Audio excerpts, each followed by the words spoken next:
जी बिस्मिल्लाहिर्रहमानिर्रहीम। ज़िंदगी का कोई ना कोई मकसद हयात होना चाहिए।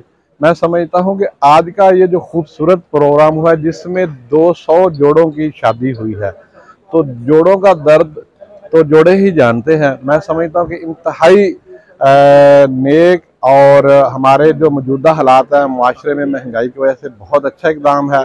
और गुर्बत में जो पिसे हुए लोग हैं ये शादी जैसा नेक अमल नहीं कर सकते।